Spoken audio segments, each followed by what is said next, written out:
So today's conversation, finding summer jobs or internships. Just by way of introduction, my name is Jason Bauer-Clapp, he, him pronouns. I'm the Associate Director of Advising and Programs here at the Lazarus Center for Career Development. So one of my main roles is working with students, helping people figure out internship paths, conduct a search, go through an interview process, all that sort of stuff. And Emily, would you introduce yourself? Hi, everyone. My name is Emily Beaudry. I'm the internship coordinator at the Lazarus Center. I help students navigate the internship processes and especially around Praxis, internship funding, and credit for internships. And so as we go, please feel free to use the chat if you have particular questions or if there's anything you want us to revisit and rewind and uncover. And also, please, as we go through today's conversation, we'll look through some of the topics that we're aiming to cover, but please recognize there's about 25, 30 of us in this conversation right now. Each of you is going to have different interests, different goals, different experiences, different backgrounds, all of the above, and we recognize that, we appreciate that. So really today's conversation is meant to provide a foundation for thinking about this process, for timelines, for what to expect in an application, and then going beyond this to really dial it in for your own search and what that means. And that may include individual conversations with us, staff at the Lazarus Center, with faculty advisors for other people that you're connected with. So really, we're considering this as a starting point, not every single nugget of information you may need to do this process, okay? So that's the big caveat here. But really what we're hoping to cover is just thinking about your internship search toolkit. That's sort of the metaphor that we use with this process. We'll talk a little bit about how to maybe craft an internship and partner with an organization that maybe doesn't have a formal internship program. We'll talk about some of the general things involved with the application process and what to expect, what to prepare for. Going ahead into, once you've found an opportunity, how to really make that a great, impactful opportunity for you, how you can influence that, the levers that you may have there. And Emily's going to talk a bit about Praxis and that funding program that is run through our office. So that's kind of the goal for today's conversation. A lot of times people are thinking about, so how do I even start this process? I want to find an internship. I know that's a good thing. I know that's going to look good on my resume, et cetera, et cetera. And I think really a great entry point for anyone is just to kind of step back and do some reflection for yourself of what is compelling to you right now? What is interesting to you right now in terms of the things that you'd like to try out, the things that you'd like to explore, the things that you'd like to get some more experience on? Internships and experiential learning more broadly, this is one of the best ways to try things on for size, okay? And I love talking with students after a summer internship and saying, how was it? And sometimes people say that was amazing, that was fantastic, that was really clarifying and confirming, and that's the direction I want to continue on, which is a fantastic outcome. And I love talking with students who say, yeah, I did that internship or I had the summer job, and that's really kind of been useful in clarifying that whatever I do next, I want it to be significantly different. Those are both really, really fantastic outcomes. Use internships as exploratory opportunities to test, to try things out. And that's a great approach for how to use these throughout your time at Smith. Think about, are there certain skills or processes that you'd like to use, things that you've been learning about in classes or through organizations, but you'd like to kind of ramp them up in terms of how you're developing those types of things. Even just more broadly, what are issues, what are problems, what are topics, who are populations out there that you'd like to be working with or engaged with in some capacity? And of course, for many people, geography is part of their search as well. If people know, look, this summer, here's where I need to be. And so that allows you to do some focusing as well.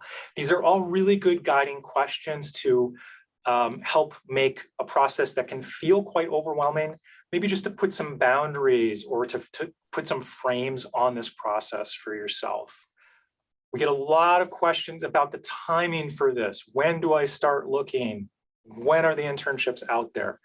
The short answer is this varies widely by industry and employer.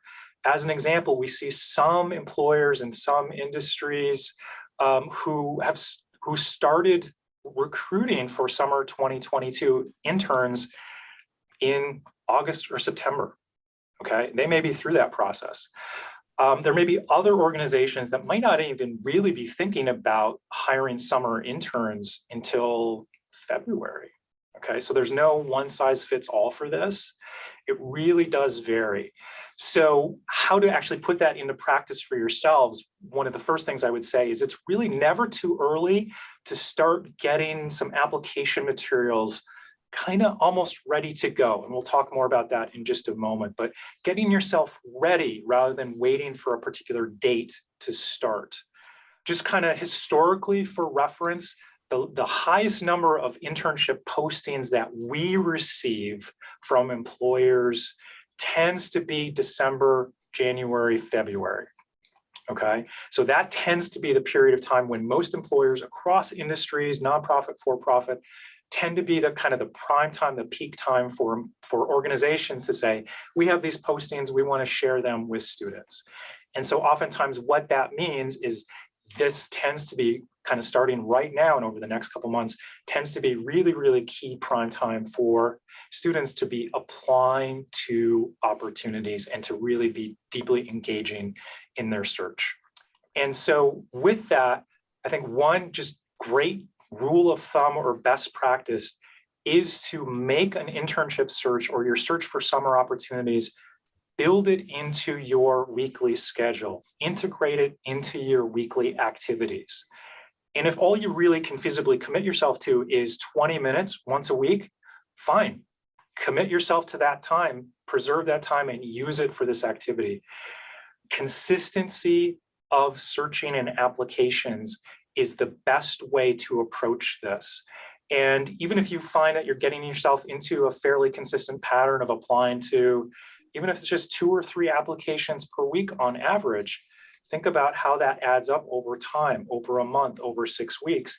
You can get quite a few applications out without it having to take over your day, your week, your life. Consistency, integrating it into your regular schedule. And keep in mind too, I mean, anytime that you may look at a database of postings, you're getting a snapshot of postings available at that moment in time. And I can tell you, we get new postings in for summer opportunities and for full-time opportunities daily. So that consistency of your scan, the consistency of your application process is a really great thing, okay? And related to that too, there's no magic formula for how many applications it takes. So bias yourself towards applying to a larger number of things. It's okay to apply, to put yourself out to see if something is interesting to you. An application is not a commitment to that opportunity. An application is essentially you saying, I'm interested in this role. I'd love the chance to talk with you and learn more about the role. Opt in, bias yourself towards applying to things, even if you're not sure that they're the right fit for you. Sometimes that's the way to figure out if an opportunity may be a good fit. Okay, in terms of finding internships, there are so many tools that are out there. Unfortunately, there is no one place where you look and you can find every single thing that is posted. In just a moment, I'll tick over to our Handshake system and show you a few things about that. But many students will use Handshake. Big databases like Indeed, idealist.org is a great one, particularly if you're more interested in the nonprofit, social service, community service sectors, those types of things. Many students find a lot of success using LinkedIn as a tool for searching for opportunities. Many employers these days are shifting a lot of their posting activity to LinkedIn. So if that's a platform that you use, check out that feature of it. If it's a platform that you don't currently use, we would invite you to at least consider it as another tool in your toolkit. We also have a section on the Lazarus Center's website. We call it Professional Pathways, where we've broken out some information into broad career categories. And I want to take just a moment here and share that with you so you can see what this looks like. So now we're on the Professional Pathways page. So this is a relatively new section of the Lazarus Center's site. And when we scroll down here, we can see 6 broad categories of career interest areas. And within a particular category, what we've done, and we've tried to just gather and curate some information about roles, about what this field can look like and feel like, and that sort of thing, including a direct link to Handshake postings that have been filtered by that category.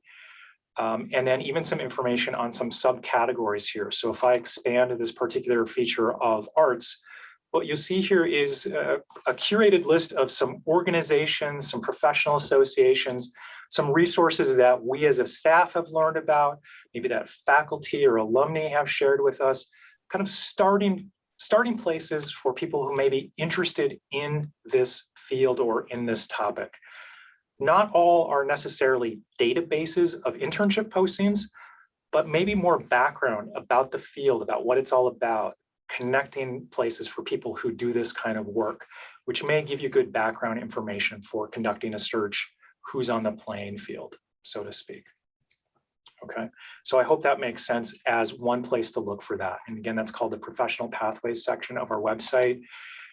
If you just start on the Lazarus Center's main page and scroll down, Professional Pathways is right here.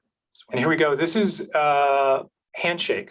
And so just for background reference, so this is our Lazarus Center's main platform that we use for sharing information about events and workshops, of course. And also, anytime that we receive job postings or internship postings from employers, Handshake is where they go. Okay, for reference, we do not go out and randomly scrape the web for internship postings to plug into here. These are opportunities that employers have sent with us, employers that we have partnerships with, working relationships with. So it's already selective in that way. When you go to the jobs section, we can see right now there's only about 18,000 active listings in here. We can filter down by items that are queued as internships, and now we're down to about 4,500 posting. That's still a lot. We can use keywords. We can do editorial, for example. We can queue in by locations if you want to do that. Lots of ways to really filter this to try to identify things that sound intriguing to you. One section I want to just show while I'm here too, within the all filters section, for anyone who's on the call who's an international student and on an F1 visa, you'll likely need to be mindful of organizations that would accept CPT. And so when you scroll down here, you can queue in and tag this button right here of employers that have indicated that they accept OPT or CPT. So that can, again, narrow your search and minimize those opportunities that may not be good results for you. So just to keep that in mind. Note that while I'm here too, so there are many employers who, when they're presenting internship postings, they may not necessarily be including or filtering by student majors. A lot of employers say, we don't care too much what your major is, but we want to know what skills you have, what your interests are. Okay, so certainly if you have a major or double major or major and a minor and you want to include that in your search up here, you're welcome to do that. Keep that in mind. But also to kind of think back more broadly of other keywords that may be related to that major. And just as an example, one of my majors in college way back when was psychology. And so I might be using this, I might put in psychology, I might put in counseling, I might put in social services agencies, I might put in a variety of keywords related around that topic or that interest area so that I'm not limiting solely by a major. Okay, so I hope that makes sense. Certainly we'd be happy to talk with you individually to kind of think through how that might fit for you and your own interests and your own goals as well. Another thing that's really worth keeping in mind is if you have particular organizations that you're curious about or interested in, go directly to those organizational websites. There are many organizations who may not necessarily send out internship postings to colleges and universities. They may simply post on their own site and with the perspective of, look, if somebody wants to work with us, they're going to find us. So look for a hiring page, a careers page, an about us page, something like that. Sometimes those can be really great sources of opportunities. Certainly, when we talk about networking and outreach, we're talking about talking with people who you already know, people you're connected with within your community, within faculty or staff that you know, talking with them about what you're interested in, what you're looking for, and seeing if they have advice, recommendations, or resources for you. People often know people. And so that's how to make use of this process, is to talk with somebody, maybe talk with a faculty member during their office hours, their open hours, and say, I'm interested in this, I'm looking for some summer opportunities. Do you have any tips for me, or organizations that I should be on the watch for, or things like that? So that's a great way to kind of expand your net of finding out about possibilities.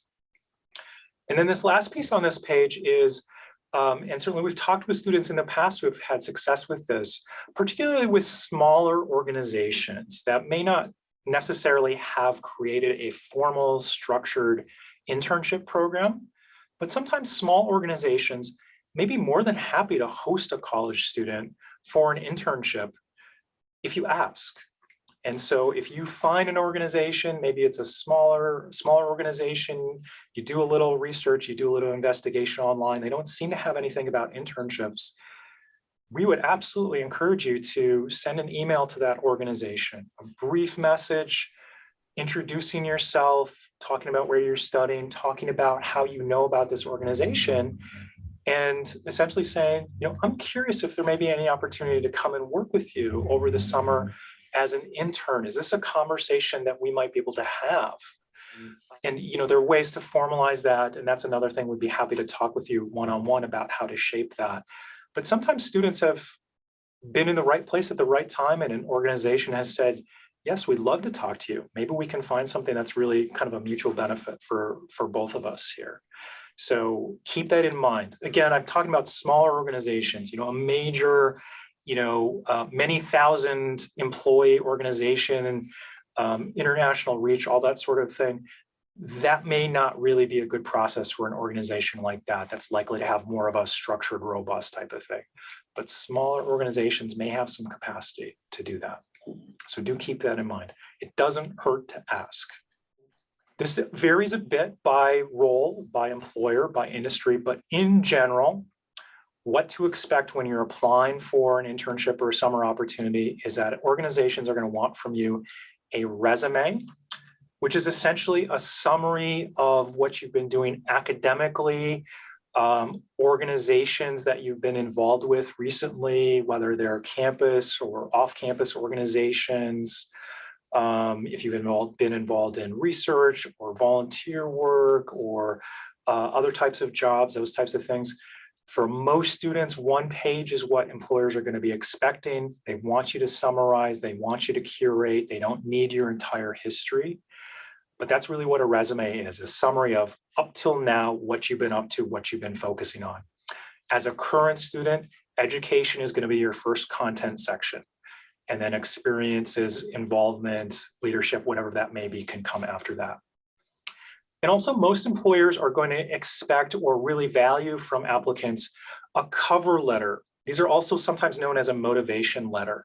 This is typically 3 to 4 paragraphs, 1 page, introducing yourself, telling your reader, here's what you're applying for, and giving them a little background about why you're interested, what's prompting you to apply, and maybe even taking a few main themes from your resume and expanding on them a little bit, or detailing a little bit more about what you've learned, what you've experienced through a course, through a project, through your organizational involvement, just adding some nuance, adding some context, adding an extra dimension to the dates and the facts and the figures and the accomplishments that would appear on a resume. Cover letter is really more you introducing yourself and saying, here's why I'm interested in talking with you about the prospect of working with you. And please see my resume for details of what I've been up to most recently. We have great examples of both of those, how to do those style format on the Lazarus Center's website. And again, we're happy to meet with you individually.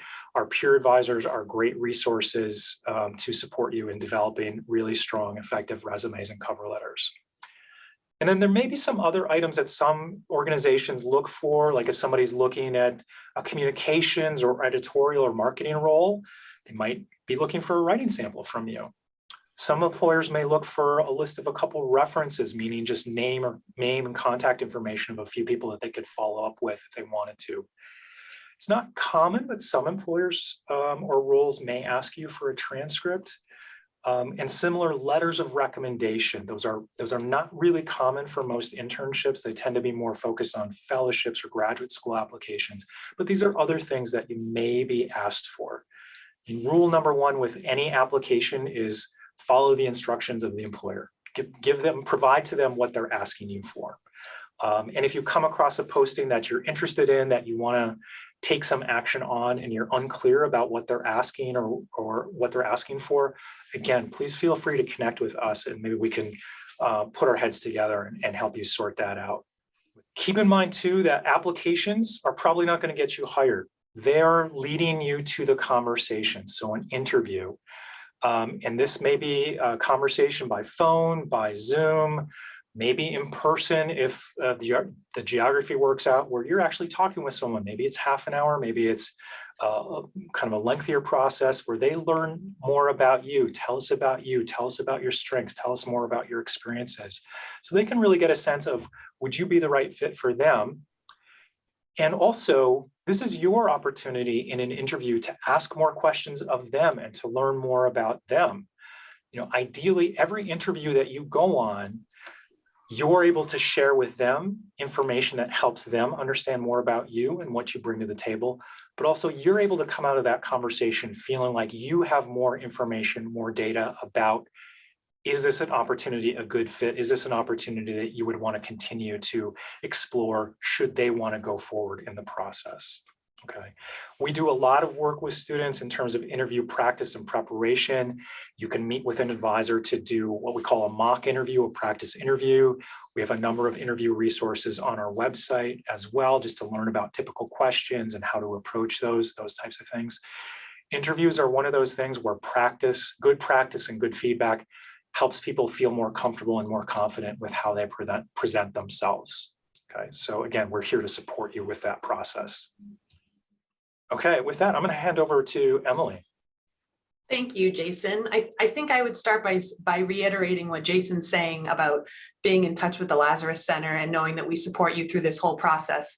He mentioned how we can support you with your putting your internship search and then putting together your application materials and even practicing interviewing, but we can also help you just prepare to embark on your internship experience. So please know that everything I'm about to talk about, we're happy to talk to you about individually too, especially if this is your first, maybe it's your first experience in the world of work and you're not too sure what to expect. We're happy to talk to you before you actually embark on your internship.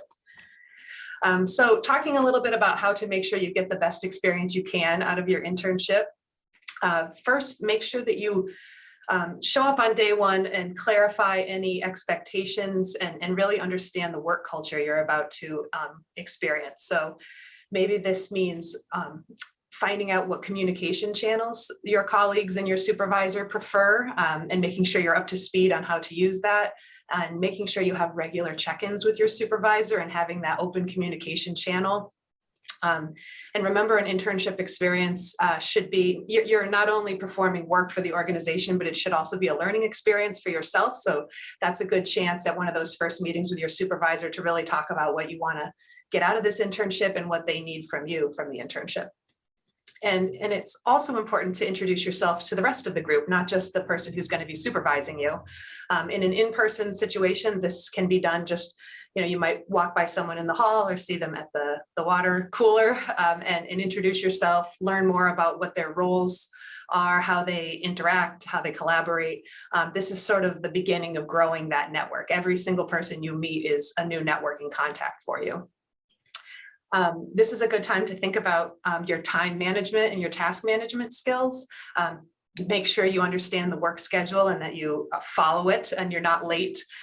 If you need to track hours to make sure that you're accounting for a certain number of hours, make sure you figure out the process for that ahead of time. And part of those meetings with your supervisor is seeking feedback, because again, this should be a learning experience, and you want to have a good sense of how you're doing along the way. And so be open to that feedback and think about it as an opportunity to develop your own skills, and kind of try again another way next time. And we already mentioned this, but I think students forget that we're here all summer. So please stay connected to us throughout your internship. If you have any hesitation about how to have a certain conversation with a colleague or a supervisor, or how to navigate a certain workplace concern, we are here all summer. So we always encourage students to be in touch with us with any questions or concerns they have.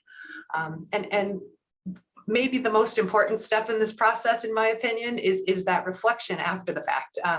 If you are using Praxis funding, we have sort of a required report that you submit at the end of it, but anyone who's doing an internship during the summer is encouraged to do some type of reflection, to think about how that experience impacted them, and how they're going to take what they learned and move into the next action, maybe next summer, or maybe in their coursework during the academic year. And this is, we'll have workshops through the Lazarus Center for internship reflection, but you can also just meet with one of us individually to unpack what happened during the summer and really kind of find the value in your internship experience. A few other notes I made here. Keep in mind during your internship that there may be, sorry, Jason, that there may be some admin work required. Most interns are expected to do some kind of, maybe phone coverage, copying, things like that. And that is to be expected in any internship, but it's a matter of coming to an understanding with your supervisor, a balance between those robust learning experiences, that hands-on work, and the expected admin work. You can go ahead and go ahead forward. And just as an introduction to Praxis, for those of you who aren't fully aware of this program, the Lazarus Center facilitates Praxis summer internship funding. And what this means is you can apply to receive a stipend for an internship that would otherwise be unpaid. Praxis is for summer only. We can't fund internships during the academic term, but the amount you can receive is either $3,000 for an internship in the United States, or $4,000 for an internship abroad and not in your home country. There's also the option of applying for something we call Praxis Plus for students in the concentrations, and that means that those students are able to use Praxis twice during their time at Smith, as long as both Praxis internships are done under the requirements for your concentration. But overall, your Praxis internships always must be unpaid by the employer. They have to consist of at least 220 hours and provide you with substantial learning opportunities, be well supervised by a professional in the field. And again, to really emphasize that practical hands-on experience as opposed to theoretical experience. We recently had an information session about Praxis and internship credit, and we recorded it, and it's on our YouTube channel. So if anyone wants to get the full picture of all those qualifications, you can check out that video and let me know if you have any questions. I also wanted to introduce internship credit, if you wouldn't mind going ahead. And as my big pink notice says, right now, internship credit for summer 2022 is pending college approval. This was offered the last 2 summers, but just as a pilot program. So we're waiting to hear about whether it will be offered this coming summer. We have high hopes, but I wanted to make sure everyone was aware of it anyway. The eligibility for this offering is very similar to Praxis. The hours are similar. The internship requirements are really similar. But the most common question is who should be interested in this offering? And this is for students whose internship organization may require credit in order to hire that intern. It may be for students who just want their internship experience to appear on their transcript. And primarily, I'd say it's for students who need credit as part of those visa requirements. So this is a great way to get that requirement taken care of. And at the application phase, you have the option to apply for credit only. Maybe if you have a paid internship and you want to receive credit for it, you have that option. But you can also combine that Praxis funding with credit. And so you can get the funding and the credit by the end of the summer. Essentially, that your credit application enrolls you in this course called IDP 117. And that's simply the course code that appears on your transcript after all those end of internship requirements are met. And you can actually use credit up to 3 times during your time at Smith. Finally, I just wanted to highlight a few appointment options we have. You may not know that you can make your own appointment in our Handshake system by clicking on Career Center and then Appointments. And just to explain a couple of the different appointment types you'll see, there's quite a few in there. But for students who are looking for help just on internship search or maybe developing their resume, cover letter materials, we recommend using the general advising appointment type. There's also an appointment type just for mock interviews if you want to practice your interviewing skills before you have an interview for your internship. And then there's another category that's just about Praxis funding and internship credit that will book you an appointment with me to talk specifically maybe about whether or not your proposed internship would qualify for funding, or if you have questions about the application process. Which, by the way, we are building a new application system for this coming cycle. So some of the forms and things like that you might see on our website now will be changing, but please know that the same information is going to be collected. There's still going to be an element of a supervisor confirming that you have the internship, and there's still going to be the element of a faculty advisor approving of your internship plan. So we're not sure exactly how it's going to look yet, but all those elements will be included in there. I just want to jump in and add too, in terms of appointment types too, you don't necessarily need to have a specific question or a specific, I want to work on this during an advising appointment in order to make one. We are more than happy to have a meeting with you, even if it's more sort of brainstorming, if it's more sort of, I have some ideas here, I don't really know how to shape them, I'm just kind of looking for some feedback, I'm looking for a sounding board. We're happy to be that partner and that consultant with you of just talking through some of the possibilities and offering some perspective or some insights to kind of expand what you're doing with your process. So whether you're kind of from a point of things feel really fuzzy and I'm not even sure what my first step is, great, we'd love to talk with you and have that conversation and ways that we might be able to support and give you some insight into next steps, all the way to, I know exactly what I want to do. I've got this opportunity. I want to talk with somebody and fine tune my resume, or I have this interview coming up, or I have a couple internship offers here. How do I kind of navigate which one feels best? All of the above in this process, we are here to be a resource and a support for you. So don't hesitate to make that contact. Certainly we have been quite a busy office for anyone who's tried to make appointments in recent times. Sometimes we're booking a week or two out. We're doing everything we can to shorten that time. We appreciate your patience with this. Certainly we are here over January. We're happy to meet. If you're on campus, we'll chat in person.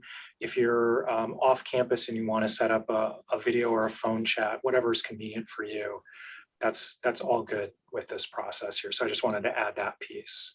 So if you've gotten what you need, we'll just say thank you for being here, and we appreciate your time, and we hope this is useful information and a useful starting point.